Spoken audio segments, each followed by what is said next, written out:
Jer možete vi da proglasite da je Hasan Aginica srpska nacionalna narodna pjesma, ali nešto ne zvuči. Hasan Aginica, još Hasan, još Aginica. A srpska narodna pjesma. I ono stoji u svim izveštajima, Srpske akademije nauke i umjetnosti, svim kulturološkim njihovim izveštajima i diskursima stoji da je Hasan Aginica srpska narodna pjesma. Da je šehidski rastanak ili nizamski rastanak također srpska starogradska pjesma. Da je, možemo nabrajati, Meša Selimović srpski pisac. I tako dalje. On možda i jeste. Dakle, to se može uraditi vještački. Možete proglasiti šta god od toga.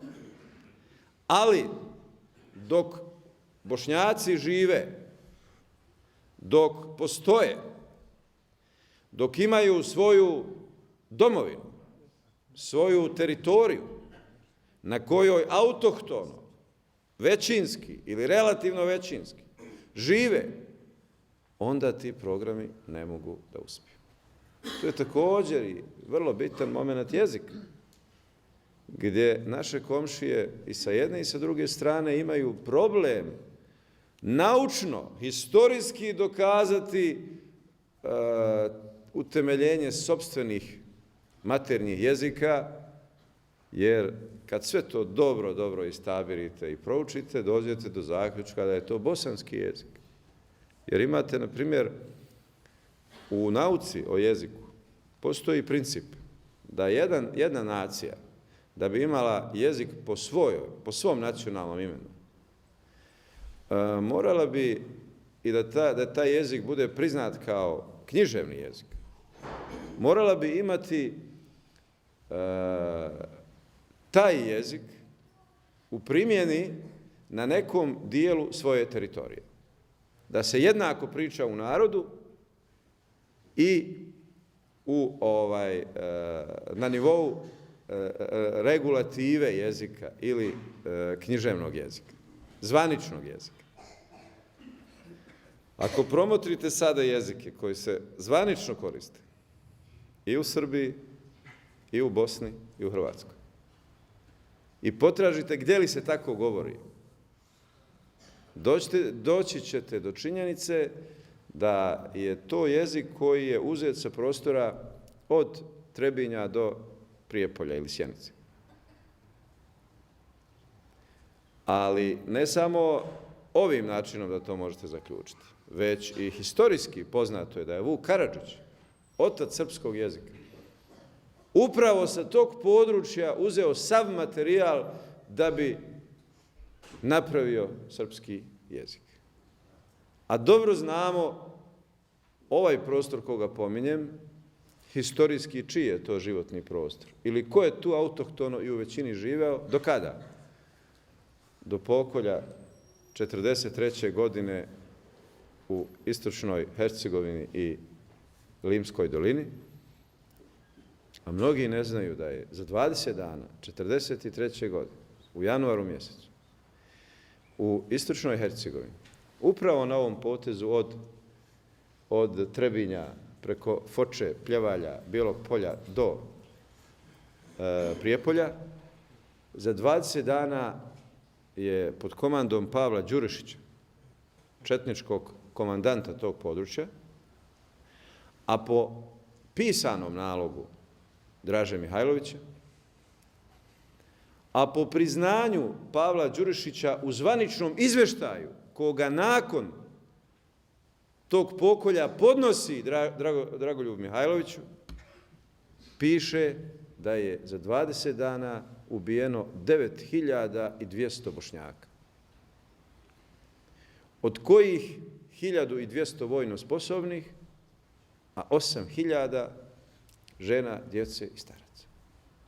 Dakle, nisam pobornik upoređivanja brojki, ali to je, braće i sestre, nešto više nego i u Srebrenici. A ako pratimo genocidne pohode između 1992. i 1995. godine, vidimo također da je taj pojas ponovno u samoj špici fokusa. Dakle, ide se da se očisti od bošnjačkog stanovništva, da se promijeni njegova etnička struktura i da bi se moglo reći da je to jezički i životni prostor nekog drugog naroda. Dakle, ovo je samo jedan fragment koji raskrinkava svu pozadinu genocidne politike ili genocida u kontinuitetu protiv Bošnjaka. Da li je to završeno? Da li su oni koji stoje iza 11 talasa genocida nad Bošnjacima odustali od toga? Prvi znak da će se dogoditi novi talas genocida jeste naš zaborav onoga prethodnog što se desilo. I ako proanaliziramo sve prethodne talase genocida, vidjet ćemo da se dešavala ista anestezija. Hajmo to da zaboravimo, to je prošlost, da otvorimo novu stranicu, nećemo biti taoci toga. I onda su Bošnjaci naivno pristajali na to. Samo su se mijenjale ponude. Od toga da se pravi neka zajednička kraljevina, do bratstva i jedinstva, do izmišljene jugoslovenske nacije. Evo sada imamo novu ponudu sa istim autorima, sa istim ideolozima, sa istom pozadinom, sa istim kreatorima, koja glasi: odreknimo se 1000-godišnje tradicije nacionalnog imena Bošnjak, pa ćemo praviti novo bratstvo i jedinstvo kroz hibridnu naciju Bosanci i Hercegovci, koja ima istu ambiciju da nas zbuni, rasloji i kao što znate, ko je tada bio glavno gorivo tih promašenih ili tih neprirodnih ponuda? To su bili Bošnjaci. Ko je stradao nakon toga? Stradali su Bošnjaci. Ko je prihvatio masovno tu komunističku prevaru i podvalu? To su bili Bošnjaci. Analizirajte samo broj ofanziva u Drugom svjetskom ratu i sve inicijative otpora protiv fašizma i nacizma. Od 8 ofanziva, 7,5 u Bosni. Jedna je bila na Sutjeskoj, pa malo vamo, malo tamo. 7,5 u Bosni. Hoćete reći da je to slučajno? 2 razloga su za to. Jedan je naravno na naš ponos, da se u Bošnjaka i u Bosni moglo najlakše regrutirati taj antifašistički potencijal. I to je nešto što nam služi na čast, što je dio naše tradicije, našeg ponosa i čime se mi možemo vrlo jasno ponositi. A drugi dio je također da su oni koji su vodili kolo u stvari i izazivali sve to na području Bosne i Hercegovine, jer zna se tamo gdje se bitke vode, tu se strada. A čime nam je uzvraćeno? Nakon sloma fašizma i nacizma, svi narodi su dobili svoje republike, svoje države, svoje nacionalno ime. Šta se desilo Bošnjacima? Nastavljena je agonija negacije. Pa smo i nakon tog rata, uprkos svemu tome što smo investirali u antifašistički pokret i borbu za spas čovječanstva, bili bez nacije. Neopredjeljeni da biramo između toga jesmo li Hrvati, Srbi, neko drugi ili niko. Ja sam prije nekoliko dana bio u Parizu. Potvrdili su mi informaciju koju sam imao otprije, jer sad već postoji tamo jedna inicijativa. Naime, između Tuluza i Liona ima jedno mjesto koje se zove Will French. Tu postoji jedan spomenik koji izgleda jako impozantno, ogroman je i na vrhu je fes. I dolje imate imena 200 Bošnjaka koji nažalost u dokumentaciji piše da su Hrvati. Will French. Jeste. Da su Hrvati. Naime, o čemu se radi? Tu je nastala prva slobodna teritorija nakon okupacije Francuske od nacista. Znate da je u jednom trenutku Francuska bila potpuno okupirana i da nije imala ni stopu slobodne zemlje. I šta se dešava?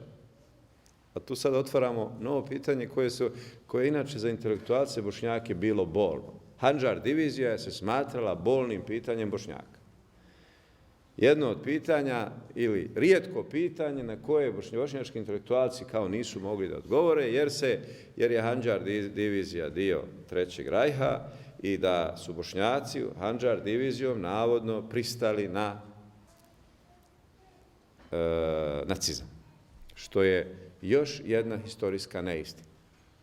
Naime, Handžar divizija nastaje na sljedeći način. U toku Drugog svjetskog rata, kada Italijani počinju gubiti svoje teritorije i kada se povlače upravo iz istočne Hercegovine, to je bilo negdje kraj 1942. ili početak 1943. godine, kada dolazi muftija Jerusalimski, Kasimi, ili Huseini, dolazi u Bosnu, koji jeste bio blizak sa predvodnicima Trećeg rajha.